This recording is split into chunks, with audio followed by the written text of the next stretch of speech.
Tiger fans, we are back as promised with my brother. And What's up, y'all? today it is time to finally do the 2022, as I have alluded to, 2022 Detroit Tigers season preview. In this video, we're going to go over the starting nine, go over what we think the starting nine is going to do, the starting pitchers are going to do. We're not going to go bullpen by bullpen pitcher to give predictions what we think they might do. Get that out of the way so you can see our ugly faces better. We're just going to give a general consensus of all that. So, First things first. Shout out to Baseball America. Right?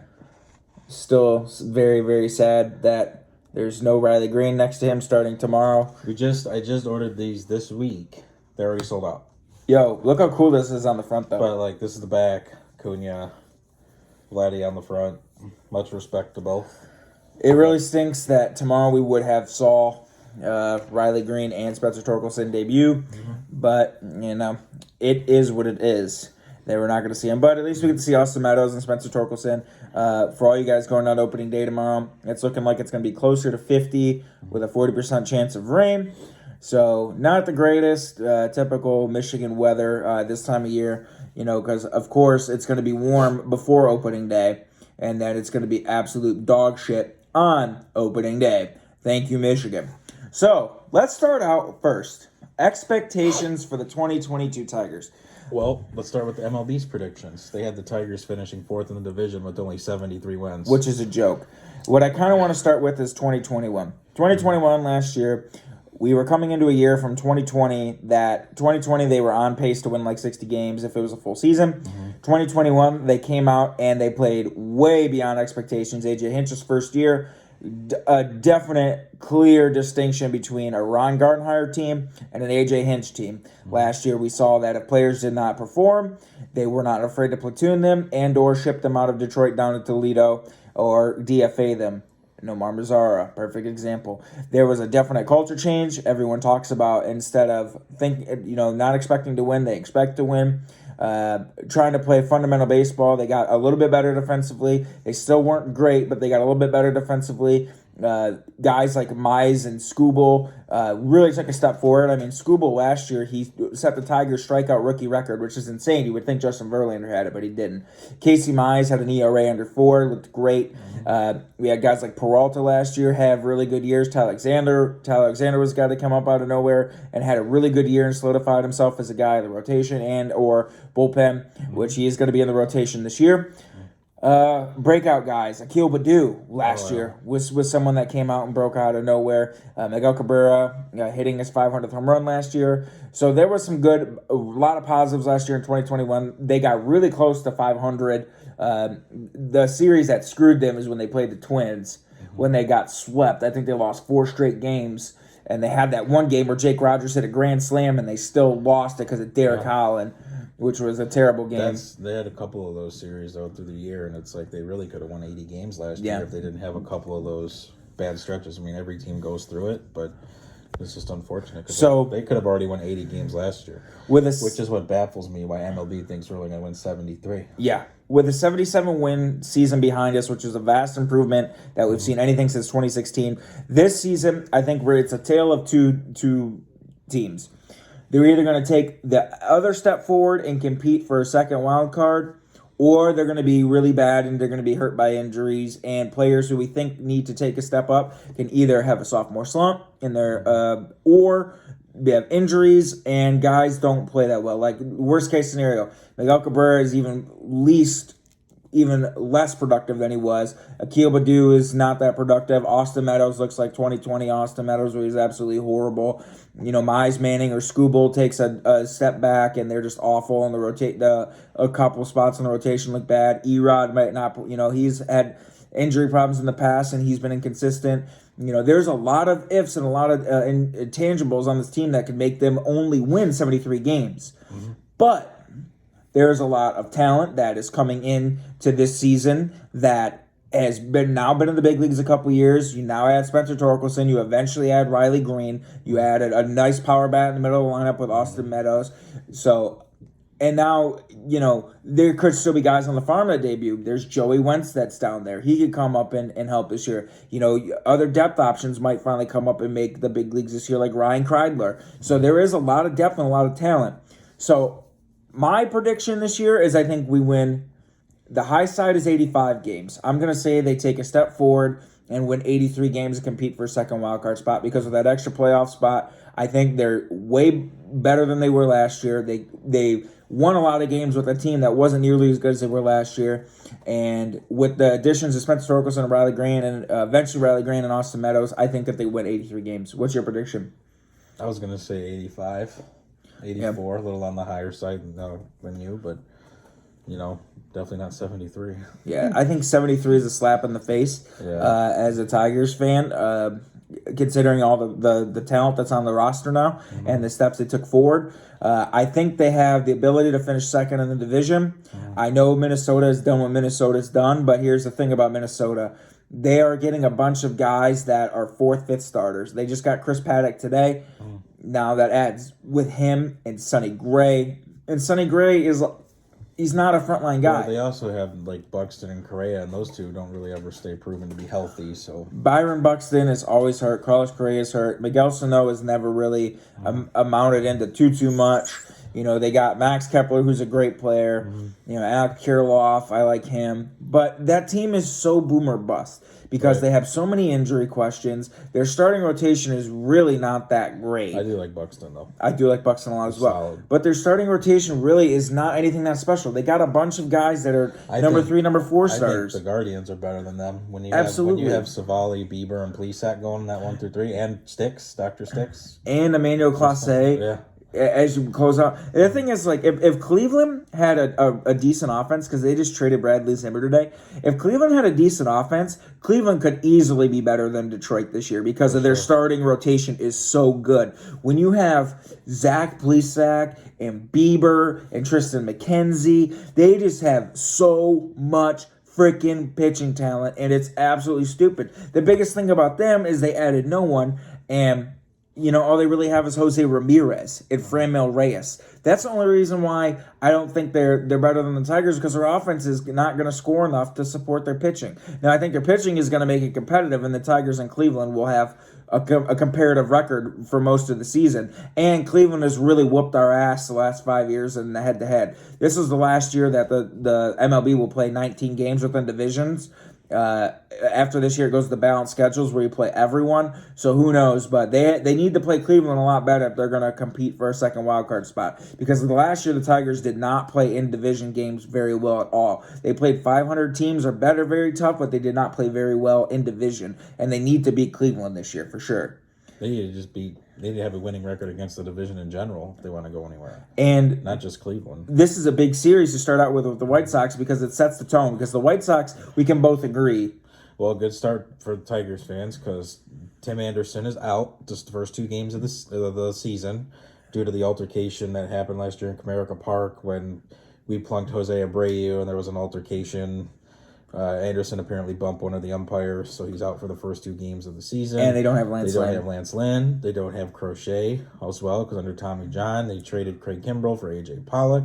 Who's a good player. So they're out with a lot of their, not to say they're not still going to be star-studded. I mean, Yeah, we got Luis Robert, Eloy Jimenez, Jose Abreu, Lucas Giolito, Tim Anderson, Yohan Moncada. It's just nice that the Tigers don't got to see Anderson the first 2 games. Yeah, because he's a pest. He's really, really good. But we can both agree that the White Sox are above and beyond better than the Tigers. Even without like a guy like Crochet, they got like Kendall Graveman and stuff on their back of their pen. So I mean, yeah, your boy Liam Hendricks. Yeah, I know you like Liam Hendricks a lot. The Grant Belfour ripoff. Now, what do you think about KC in this division comparative to the Tigers? How even would you say they are? Well, I mean, similar to the Tigers, they call up Bobby Witt, who had their prospect or whatever. Yep, number 1 prospect in baseball. He had a game-winning double for them, really, down the third base line to the wall. I mean, they have a bunch of young talent coming up too. They have. Honestly, if you're in the American League Central, it's going to be really fun to watch. They're on the come up as well because they got Bobby Witt, They still have Alberto Mondesi. Mm-hmm. They got guys like Brady Singer, who's supposed to be good. They just signed Zach Greinke back for a 1-year deal this year. So they have a lot of talent and a lot of talent on the up and up, just like the Tigers. They still have some weird dudes like Carlos Santana. That's a weird one that they have because they went out last year and signed some veteran bats. But I think that the Tigers are a little bit better than them as of now. And I think they have better pitching than the Royals do as well. I think that's going to be the difference, is that the fact that the Tigers have a couple more proven hitters, because the Royals don't have an Austin Meadows, Spencer Torkelson, Jonathan Scope, that kind of, or Jeimer Candelario, that kind of middle of a lineup. I think they're more top end, they're more top heavy, with their talent in that team versus evenly spread throughout their depth. Agreed. And I think their pitching staff isn't as good as the Tigers' pitching staff either. I think the Tigers' pitching staff could be the best in the division if everyone takes a step forward. And they could they could very well be the fourth best in the division. Right. There's that window to where they could take the step forward and be 1 through 3, say Matt Manning, take a step forward, and Erod is good, and Mize and Skubal is good. They could be the best. But, just a lot of variables. There's a lot of variables. They have the talent. They have the ability. They got to pull it off. They got to pull it off. They got to prove it but first. But the White Sox are still number one in the division, for sure. So I think White Sox win it. Tigers come in second. Cleveland comes in third. Minnesota comes in third. Cleveland comes in fourth. And that the Royals finish last. But I think it's going to be the Royals aren't going to be a 60-win last team. I think they'll be a 75-win team and be last. So I think the division's improving for people that call it bad. So let's go on in here and get this roster pulled up. I'm going to have my brother over here pull up the roster so we can start going over the opening day starting 9. So we're going to start with the infielders, the starting 9 everyday regulars. Javier Baez, what's your predictions for him? If you had to give a rough average home runs, RBIs. Well, to anyone that's watched spring training this year, because I've watched as many games as I could, Javi Baez looks different at the plate. Watching him take at bats, he's been taking the ball the other way a lot. He's been hitting him hard. He's been hitting the ball really hard. Granted, I know it's spring training, but for a guy that struck out over 27% of his at bats last year, I think that's still a good thing to see, and they John Boy and them call it or Trevor Booth calls it the Mickey Cabs effect. Yep. And that's what they think he could do possibly with Happened Austin. To Justin Upton. They think he can do it with Austin Meadows too, and really help raise his average more. Prince Fielder never hit above 300. Comes to Detroit, hits behind in front of Miggy, and Miguel Cabrera's not going to make everyone a 300 hitter. You couldn't do it with Zach Short, but my point is that a guy like Baez, who was a proven almost MVP with the Cubs, he has that potential. But Comerica Park isn't a very home run friendly park, especially for Baez being a righty. It's not like lefty where it's 330 down the line for Meadows. About 25 home runs. Okay. I would say maybe about 80 RBIs. Yep. Average. Probably average about. I'll give him 270. 280-ish. So he came over from the Cubs to the Mets. But that last month he had with the Mets was crazy. Really good. Yeah. Because he was striking out a lot, struggled with the Mets. Cut down the strikeouts, brought up the walks a little bit. He went from 26 to 21% strikeout, and then he was just fucking bombing the ball. He was absolutely murdering. The one thing you got to address here too is people being pissed off at Al Avila for not offering Correa all this money when they did offer him a contract, but Correa passed. They were pissed off before because they signed Javier Baez. It's you guys are ridiculous. Your team's already better with Baez as is. I want a Trevor Story personally. Compared to Nico Goodrum, though, as soon as you sign Javi Baez, your team's already instantly better. Yeah, it's especially up the middle where we struggled the most at shortstop last year. You get an everyday regular and he's no slouch at shortstop. No. The dude can flash the leather. Yeah. And you get an everyday regular that's not Willie Castro or Zach Short and he can or throw Harold across Castro. the diamond to first base. Yeah, it's insane. And that's good for young pitchers because it helps them get through a game, guaranteed out. So Javi Baez, like I said, really cut down his strikeouts somewhat, and he was crazy in the last half of the thing with the Mets. So I'm gonna say Javi is gonna hit 265. He's gonna have 29 homers and 87 RBIs. Miguel Cabrera. Gotta love Miggy. Well, I'd love to be at his 3,000 hit game this year. I almost was at his 500 game last year. He barely squeaked a foul down the right field line. It was like that. It felt like it was like that much before the 500th home run. But, as the Tigers, I guess, love to do. They always break history in Toronto for whatever reason. I don't know why. Oh, yeah, Justin Verlander. I don't know why. Cabrera, he had a pretty respectable year last year, even for his age. His second half was really good. 269, would he have 16 home runs or so? Still 60 or 70 RBIs. He was good with hitting runners to scoring position. And he still has the ability to bat the ball. He had that stretch where he had 9 straight hits. I'll give him 260, maybe 14 home runs with 70 driven in, maybe 60. Yeah, 70. I thought the exact same, about the same average as last year. Yeah, his power really isn't there because he doesn't really have the legs anymore, and about the same RBI. Well, actually, I think his RBI is going to be a little bit less. It's to the people that sit here and say release Miguel Cabrera, you're still going to have to owe him money even if you release him. Yeah, and no one's going to pick up his contract. You don't know how many times I see it on Facebook pages and stuff like that. For what Cabrera has done for the Tigers, he has the right to sit these 2 years and hit for us for the next 2 years. Especially because they wasted a couple of his last good years with shitty teams. So for people to say release him or trade him, one, no one's going to take that contract, and two, I think that's utter crap for everything that he's done for the Tigers. Yep. Literally, he earns that, and he makes players better. Ask the people that come to Detroit. Look at Austin Meadows. I had to meet Miguel Cabrera. Yep. Every time people come to the Tigers, Javi Baez came to Detroit. Well, money, but Miguel Cabrera.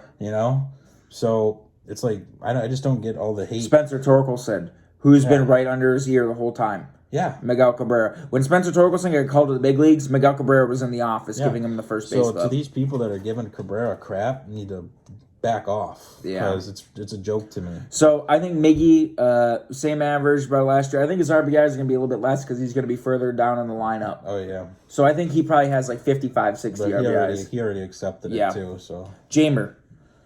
Stud. What can you say? He's been the best Tiger over the last 3 years. Plays a hell of a third base. Gets all the routine plays. Great hitter. Led all the league in doubles last year. Yep. Shit, man. 280. Yep. I'll give him 280 he's got pop, but I don't know if he can hit. He's more of a doubles pop guy. Yeah. I'll give him 280, 16 bombs, 80 RBIs. Yep, that's exactly what I thought. I was going to say 280, maybe those doubles homers. start turning into homers. Because remember that one season before Manny Machado was amazing? By the way, I'm horrible at predicting numbers. Yeah. I don't play fantasy baseball because every time I draft someone, they get hurt. And he can't count. Shut up. So... so that one season Manny Machado had 57 doubles, and then the next season he had 40 home runs. Yeah. I think Jamer's on the precipice of instead of having 14 home runs, he could have 20. So I'm gonna say he's gonna hit 280, 17 homers, and 80 some RBIs, maybe 90 because he is higher in the lineup this year. Mm-hmm. Scope. Jay Scope. I was at a game last year where he fucking crushed a home run to left field. He had one of the best, they said one of the best years of his career last year. Yeah, but most of that was in June. He had 10 home runs in the month of June and kind of struggled after that. Yeah, Never Playing MLB The Show, and they had a card for him in the month of June. Probably about the same amount of home runs as Jamer, maybe a little bit more. I think he's got a little bit more. A little bit more, maybe about 20-ish. I'll say 25. Okay.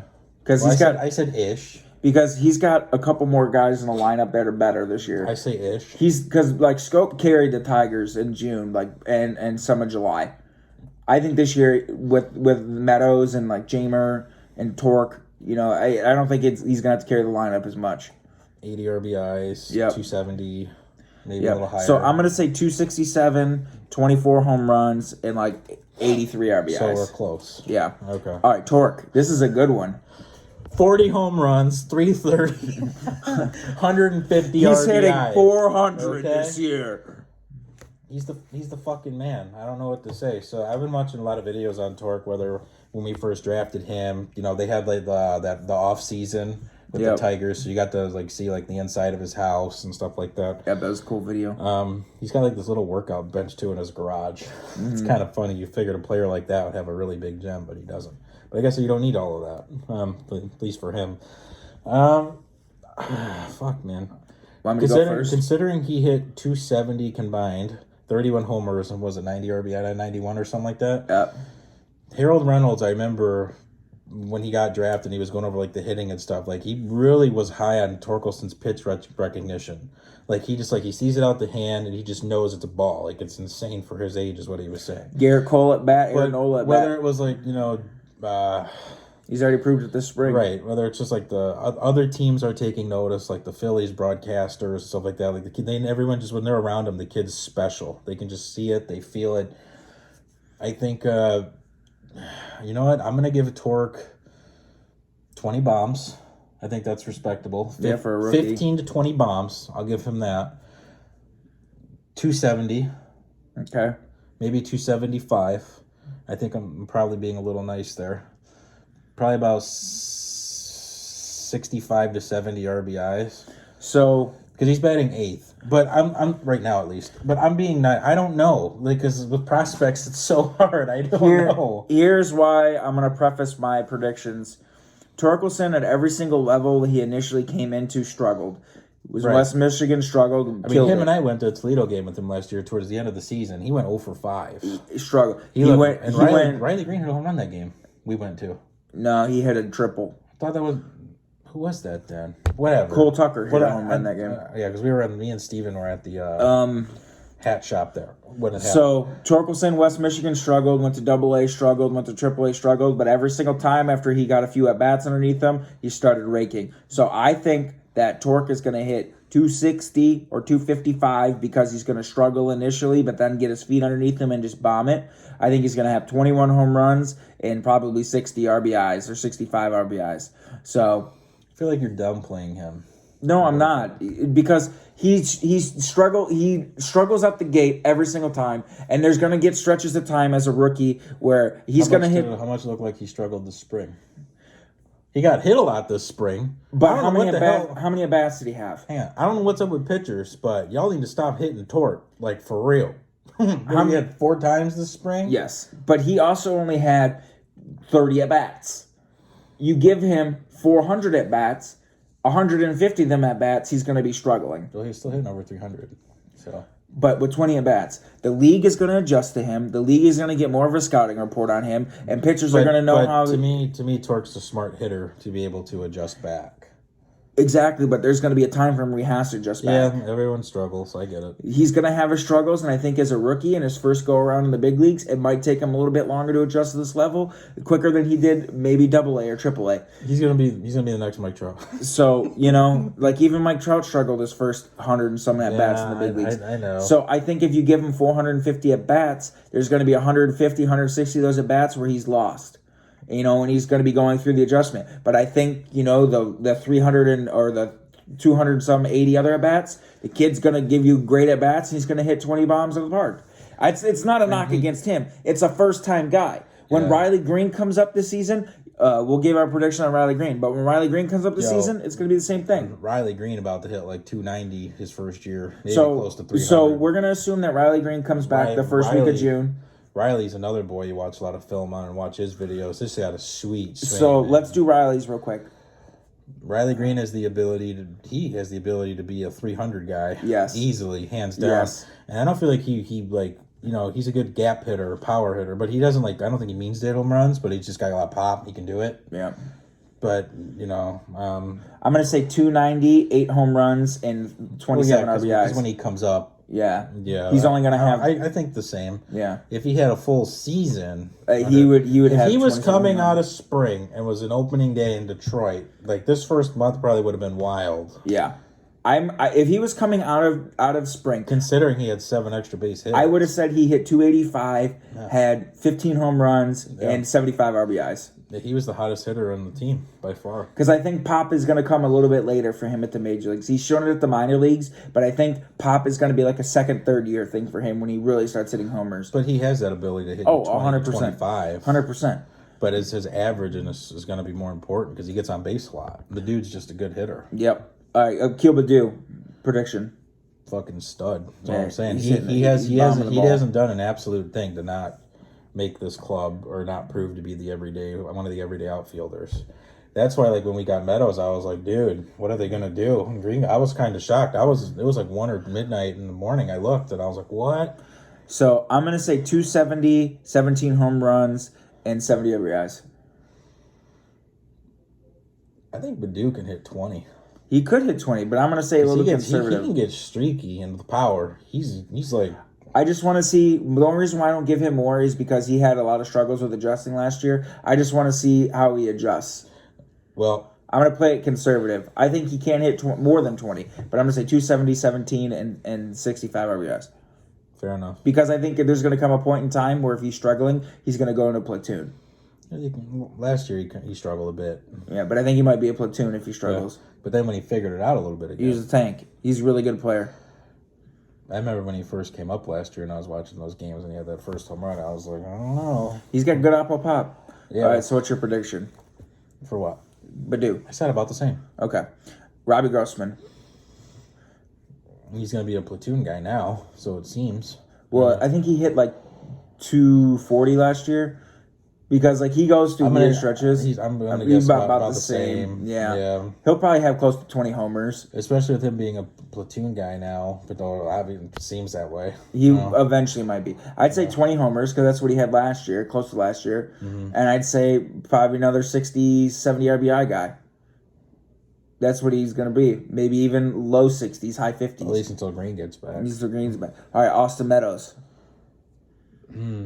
You see, it's weird because I know you and I talked about this the day after we got him. I know he was on the Pirates. I know he had a couple good seasons. He was an All-Star. Was it last year? I think it was. And now on 19. And he had 100 RBI. So I looked into him. I'm not gonna lie. I didn't know who he was. You don't remember when he got drafted? He was a big prospect. And I watched your video the other day, or 2 days ago or so, before you came up. And honestly, I didn't know anything about Austin Meadows, and I'm not ashamed to admit it. He was a big prospect. I've looked into him, and I know his brother's with us. Yeah, Parker. But, after looking into his numbers and see what we gave up, I was like, bro, you just picked the Rays pocket. Because that's a lefty power bat. That plays like America. And he's no slouch. He's probably going to be happy playing right field in Copa because you don't got that damn dome in Tampa Bay anymore. Yeah. Shadowing the ball. He's going to be cold tomorrow, though. Yeah, he's already talked about how he has to buy, new, cold gear because he lives in Florida the last some odd years. So I'll go first. I'm going to say his average comes up a little bit more because of the Miguel Cabrera effect. I'm going to say he hits 257, which is because the 1 year he hit 291. I don't think he's that kind of hitter. I think he's got a little too much swing and miss. I'm going to say 257. He's going to have 28 home runs because I think he's really going to, benefit from that short wall. And I think he's going to be a 90 RBI guy, 95 RBI guy. I lied because when I was playing MLB The Show last year, because I had a really great Diamond Dynasty, as he knows. I know life the hell out of it. Meadows had a Player of the Month card in there. Yeah, he's a tank. I used him because I needed a right left fielder. I didn't know who he was still, but his swing was nice. That's the only thing I know about him. Yep. From MLB The Show. Yep. So I'm going 257, 28 home runs, and 95 RBIs. Sure. Because I think him. I think between. I'm not going to sit here and pretend I know him because I don't. So I just looked at his numbers. So if you look up at our roster, so far we got Javi that could potentially is going to hit over 20. Jammer could hit 20. Scope's going to hit over 20. Torkelson could hit 20. Badu could hit 20. Grossman could hit 20. Meadows is going to hit over 20. That is an insane amount of pop that's in our lineup. I think Torque's got the ability to go off, though. Yeah.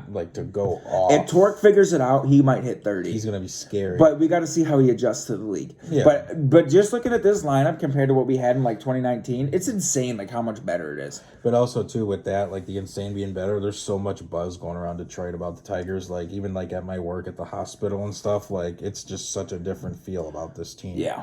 And it's not you have your World Series fans, but they're not going to World Series. No, it'd be nice. So we're not even going to waste our time with the bench guys, Victor Reyes and Harold Castro, mainly because I don't think Victor Reyes lasts on the team all year. I think he's going to be another 4A guys up and down, and I think eventually he gets replaced by Hill and or He's going to lose a roster spot for sure when Green comes back. Harold Castro, I think he might make it a little while on this team because he is a good hitter. He's just not good enough to play every single day. But I think he might get bumped by, like, if they need depth in the middle of the season, by like a Ryan Kreidler or even like a Cody Clemens. So we're not even going to waste our time with those two guys. That's the nice thing about the Tigers is they never were able to do this before. They got depth. Yeah, they got some serious Avila really built up the farm, and like if one guy goes down, you can pull this guy up. And when these guys go down the bullpen, maybe like like Bull Brisky or something. Who the hell knows? Tucker Barnhart. Remember, he's coming off an injury too, but he's a good player. I think there's a couple of things in his previous videos I was surprised he didn't mention. One was like how good Javi Baez I thought was doing in spring, like with the at bats. And the effect Tucker Barnhart's already kind of had on the staff. I believe so. I believe that Barnhart is going to play a big role for the young guns, especially being a Gold Glove catcher. Them trusting him. Yep. Not that they didn't trust Haas, but it's just a different aura behind the plate when you have a Gold Glover back there and like knows better how to call. And can actually play defense. Yeah, so. I never really looked at Barnhart's offensive stats. I always thought he was just a more for behind the plate type dude. Yeah. But how many catchers in the league can really rake? Will Smith, GT Realmuto. Will Smith, Realmuto. Yeah. I think he's gonna have like an average year. Like honestly, his production doesn't really matter so much. It's more about his defense. Like if he hits 240, 235 with like 12 home runs. For me, like if a catcher hits, that's an added bonus. But like your value to me is behind the plate. If he gives you a 235 average with even 15 home runs, like that's more than good enough for me if you play Gold Glove defense. Yeah, agreed. Garneau doesn't really matter. He's a backup. Eric Haas, he's a platoon guy, but I will comment on him because he had a good year last year. I think he is close to the same, 231. And I think he hits maybe 16 home runs. I think the power falls off a little bit because I think he loses ABs. Yeah. Because there's more talent this year than there was last year. Boy's got a lot of pop, though. He's got a lot of pop. All right, Tyler Alexander. Stud. I like him. So far. I like him. And like spring training, he's pitched really well. Yep. I was listening to a game against the Yankees, the game that Green got hurt, and Dan Dickerson was like, this kid's got electric stuff today. So let's go strikeouts and ERA. I don't really care about wins. How many strikeouts do you think in ERA? Oh, God. I'm going to say... So... And maybe innings, too. What's your innings prediction? Well, Big Mike is going to probably come to Detroit at some... Well, he is going to be on the Tigers at some point. But I don't think he comes back till like May. Because I know he got his visa or whatever, so... Yep. All right, so I'm going to say he pitches 115 innings, and he only makes about 8 starts before he gets bumped. But a lot of that... He's going to have some spot starts this year for when they got to give someone a blow, like if they skip a start for Skubal, Miser, Manning. Mm-hmm. And he's going to have some long inning relief games when the Tigers getting blown out. Mm-hmm. So I think he pitches about 120 innings, makes about between 8 and 10 starts. And because I seen him pitch it like quite a bit last year, but I don't know him as like an overall pitcher. I think he has he's got some great stuff. He's got really good stuff. And it's great for the Tigers to have. It's just crazy to think about all the pitching that we have. It's nuts. I think he's going to be a guy that has a high threes I think he's like a guy that's like a 380 to a 425 ERA guy. I think he could be a 350 dude with the stuff he's got. It just depends on how many starts he has. Yeah. And if he starts 10 games and then has one bad blow up game in the bullpen, his ERA is never going to come down. Right. And he's going to be screwed. I wish I could have watched that Yankees game. He was really good. Freaking radio only. So that's what I think. Yeah. Okay. Fair. So then we're going to go to Casey Mize. Well, if they don't have an innings limit or anything on him, and if they're really going for it this year. I'm going to say 190 innings. I was going to say 188. Yep. And I think he's going to have 200 strikeouts. I think Skubal hit 200 as well. Yep, because those guys with more innings would have had that amount of strikeouts. So I'm going to say 180 innings, 200 strikeouts, and I think he's going to have a 340 ERA. Mid-threes. Yeah. Agreed. And Skubal, I'm actually going to say Skubal is going to be the better of the two. I think he's going to have a 320 ERA, about the same innings, and 210 strikeouts. Because he's got better strikeout stuff than Mize. He's got a wicked slider, too. Because Skubal has been able to strike out more guys than Mize has to this far, and I think Skubal has figured out the strikeouts a little bit more than Mize has. Got to limit the long ball this year. Yeah. Because last year was just way that was his Achilles heel. Yeah. Too many home runs. He's got to limit that long ball a little bit. But I think I think between Mize and Skubal, I like Mize a lot. He's my favorite player, one of my favorite players on the team. But I think Skubal's going to do better than Mize this year. I know who's coming next. Matt Manning, baby. Oh, fuck me. Okay. All right, so I say Matt Manning's going to throw 150 innings this year because it's going to be his first full year in the big leagues, and they're going to limit his innings like they did my Skubal. I think he's going to have like a 4.30 ERA or a 4.40 ERA, and excuse me, have about 140 strikeouts. I think he's going to be almost a strikeout inning guy. I will say that I watched Manning quite a bit this spring, and he got hit hard a little bit his last couple starts. He did, but he threw way more breaking balls. He could be just touch, feel, and pitches. Yeah, you can't really put a lot on spring training starts, but because they could just be getting that last feel for certain things. But I do like that that he was incorporating his breaking pitches a lot more because he relied way too heavily on the fastball. Right. And, I think having a guy like Erod helps him a little bit because he can go, hey, man, you got great breaking stuff. Throw it. Like, what the hell are you doing? Yep. So it's nice to have a veteran pitch, especially from a guy that pitched in the AL East. And you got Fetter for a whole season with him now. Yeah. Yeah. So I think it's nice to have him there. I'll give credit where credit's due. I how my feelings are. He knows how my feelings are with Matt Manning. I thought it was Porcello Jr. Obviously I don't want the kid to do bad. That wouldn't do the Tigers any good if he was bad. So I'll give him a 4 ERA, 155 strikeouts, 150 innings. 150, a little over 150 innings. I'll give him. Wow, I had a higher ERA for Matt Manning than you did.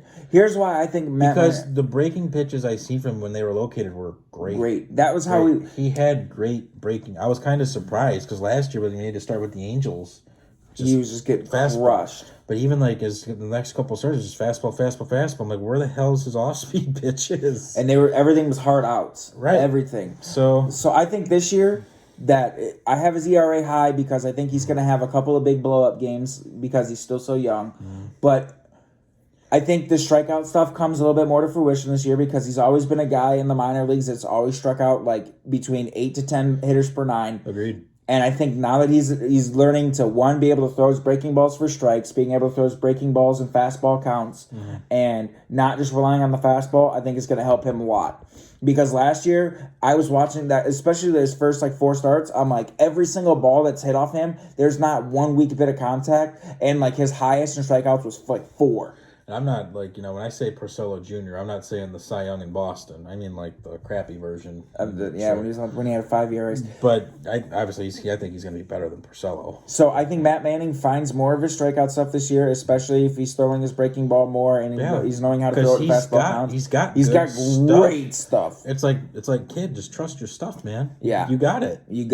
But I think he's going to have a couple of bad starts this year that inflates his ERA. I mean, that can be said for anyone. But I think having Barnhart behind the plate is going to help him a lot. Yeah, because last year the Tigers didn't really have a true catcher.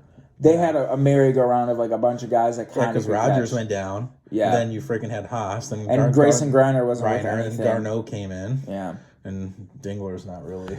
He's not ready yet. So I think Matt Manning is going to be a mid-4s ERA guy because he has a couple blow-up starts, but he's going to have a lot more progression than last year. All right, and then last but not least, our final prediction is Erod. Me and him played it. We were playing MLB 22, the show, and we got wrecked. we can't play Erod in 22, the show. No. I'm going to say he has a good year. I think he has probably a 350, 360 ERA. I think he pitches 200 innings. I think he's going to be healthy. Yeah, because he's going to be your horse. And have about 200 strikeouts, 180 strikeouts. I'll give him 170 strikeouts, 380 ERA. 370, 380 ERA. Yeah, I think he's going to be right around his career norms. Because last year his 200 innings, but he was also in the AL East. Last year his strikeout rate was really up, and he had a lot of bad luck. So I think that plays. I think this guy knows how to pitch. I think he really knows his stuff. I think he knows how to utilize his stuff and get the most out of it. And I think he's going to play a good anchor. He's coming to Comerica Park. Yep. Crazy, pitcher friendly because of the gaps and all that. And he's going to be in pitcher friendly parks. Right. So, granted the gaps can hurt you sometimes, but, balls that would be home runs in other parks die out at Comerica Park. So I think that's going to help him a lot. And also not being in that AL East helps out a lot. Yeah. But he wants to pitch in Baltimore. They moved the wall back 30 feet. Yeah, well. Is there anyone else you want to touch on before we end this? Not really, I guess. I don't think so. I think the bullpen this year is better, but they got to deal with the injuries that they have right now with Chafin and Soto and everything else. One of the keys to the Tigers. Or not Soto, but Cisnero. Keys to the Tigers, Michael Fulmer. One of them. Yeah, he's got to not have 4 IL stints this year. Because he's a big part of that pen, especially being the setup guy to get to Soto. And he's not bad. He's got great stuff. I think Joe Jimenez is released by midseason. Yeah, that dude sucks. He sucks really bad. He should have been gone a while ago. Alvin Rodriguez made the team. Drew Hutchinson made the team. I think he'll be gone quickly. Ronnie Garcia made the team. He's okay. I don't think he'll be there that long. Jason Foley and Jacob Barnes, I'm interested to see. Foley made some appearances last year. I think Barnes did as well. Gregory Soto is a stud. I like him. Will Vest made it out of spring. He was okay in spring. You know who doesn't think Gregory Soto's a stud? Who? JT Realmuto in the All-Star game last year. Break center field. Tank shot. But I think this bullpen right now is what it is. Most of our best guys are hurt, and we just got to deal with it. But I think, again, between that 3-headed monster, Soto, Cisnero, Fulmer, it plays out again. Yeah, they'll get it done. And I'm going to keep preaching that with Barnhart behind. And you got Alexander in there, too, eventually. With Barnhart behind the plate, it's going to help them immensely. Yep. And, it's already, you listen to these guys talk about Barnhart and already like the presence he's brought back there. It's huge. They love him a lot back. And like the Reds fans were really sad to see Tucker go. Yeah, but they had Tyler Stevenson. But still. So, and also, my thing I want to talk about is let's just be patient because once Riley Green gets here, it's going to be sick as hell. Fair enough. All right. That's the Detroit Tigers 2022 season preview. And if you made it through a 41-minute video, you guys are good. So, what's your predictions? How many wins? What's your predictions for, I don't know, give your random predictions for players like you think we got wrong and what you think is if you have something different than us. So, I got for you guys today, and my brother, go Tigers. Go Tigers.